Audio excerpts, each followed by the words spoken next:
देश का किसान प्रतिदिन 27 रुपए कमा रहा है और प्रधानमंत्री जी के एक मित्र प्रतिदिन 1600 करोड़ रुपए कमा रहे हैं।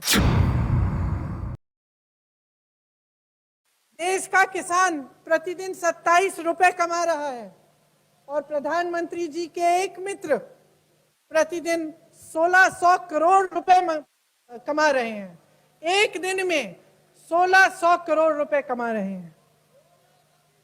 देश के करोड़ों युवा बेरोजगार हैं, लेकिन देश के एयरपोर्ट, बंदरगाह, सैकड़ों किलोमीटर लंबी रेलवे की लाइनें, कोयला, सड़कें, पीएसयू सब प्रधानमंत्री जी के एक मित्र गौतम अडानी जी को दिए गए हैं। पिछले 3 सालों में 1,12,000 दिहाड़ी मजदूरों ने आत्महत्या की। उन्हीं 3 सालों में गौतम अडानी 13 गुना बढ़ गई। किसकी मदद से बढ़ी? केंद्र सरकार प्रधानमंत्री जी की मदद से बढ़ी।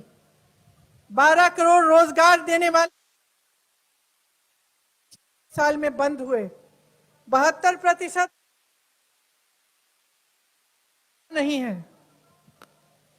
इन्हें कोई मदद नहीं मिली सरकार से, लेकिन गौतम अडानी जी को बैंकों से 80,000 करोड़ रुपयों का लोन मिला है।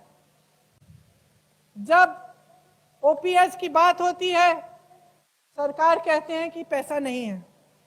जब किसानों का कर्ज माफ होने की बात होती है, नहीं है। प्रदेश की सरकार करती है जिसमें हिम्मत है, जैसे आपकी सरकार है, लेकिन केंद्र में कहते हैं कि पैसे नहीं है। रोजगार की बात वही, मौका नहीं मिलता आपको। सेना में भर्ती की बात होती है तो अग्निवीर के बारे में, अग्निवीर जैसी स्कीम निकालते हैं। गरीब आदमी के लिए कोई सुनवाई नहीं है।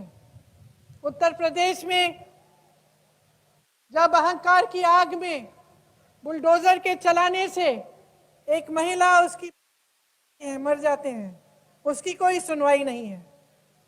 लेकिन पूरी सरकार केंद्र की, प्रधानमंत्री से लेकर एक एक मंत्री, एक एक लोकसभा के जो मेंबर हैं, एक एक कार्यकर्ता, सब मिलकर अडानी जी के पक्ष में बात करते हैं, उन्हें बचाने की कोशिश करते हैं, उनकी सुनवाई करते हैं। इस देश में ये परिस्थिति है कि गरीबों की सुनवाई खत्म हो रही है और सिर्फ कुछ गिने चुने प्रधानमंत्री जी के उद्योगपतियों की सुनवाई हो रही है।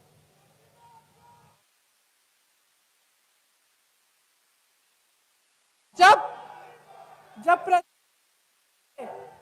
संसद में राहुल गांधी जी ने सवाल किया,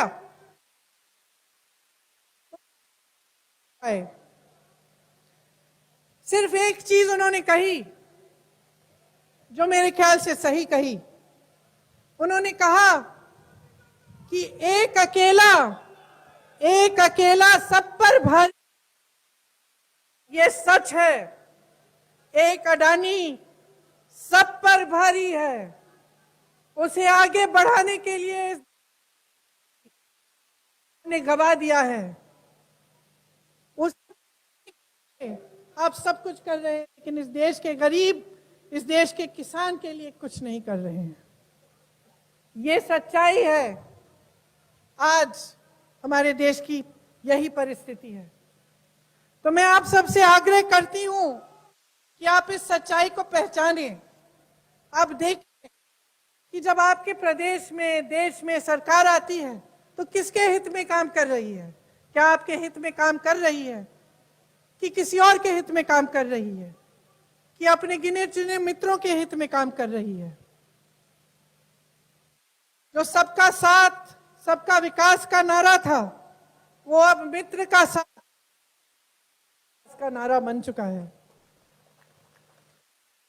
कुछ ही महीनों में यहाँ छत्तीसगढ़ में चुनाव आ रहे हैं और फिर इसके बाद आम चुनाव आएंगे।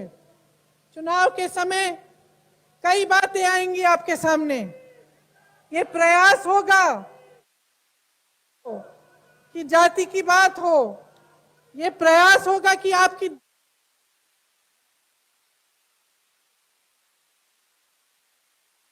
बात हो। मैं आपसे आग्रह करती हूं, आप अपनी बात कहिए। आप भाजपा के नेताओं से ये पूछिए कि आपके लिए क्या किया, कि उनके देश की जो केंद्र में सरकार है, जो इससे पहले उनकी प्रदेश में सरकार थी, उन्होंने आपको आगे बढ़ाने के लिए क्या किया। और इसी आधार पर आप अपना वोट डालिए, इसी आधार पर अपना समर्थन दीजिए कि आपके काम करने वाली आपको सरकार मिले। मुझे कोई शक नहीं है कि जो आज प्रदेश में सरकार है वो आपके हित में काम कर रही है। जितनी सारी योजनाएं यहाँ पे लागू हुई हैं, मैंने कहा पहले, शायद किसी और प्रदेश में ना हो। यहाँ कांग्रेस की सरकार है, राजस्थान में कांग्रेस की सरकार है, अब हिमाचल में कांग्रेस की सरकार आई है। और आप इन सरकारों में देख सकते हैं, इन प्रदेशों में आप देख सकते हैं कि कांग्रेस की सरकार होने से और भाजपा की सरकार होने से कितना फर्क है। मैं आप सबको फिर से धन्यवाद देती हूं कि आपने मेरी बातें इतनी ध्यान से सुनी।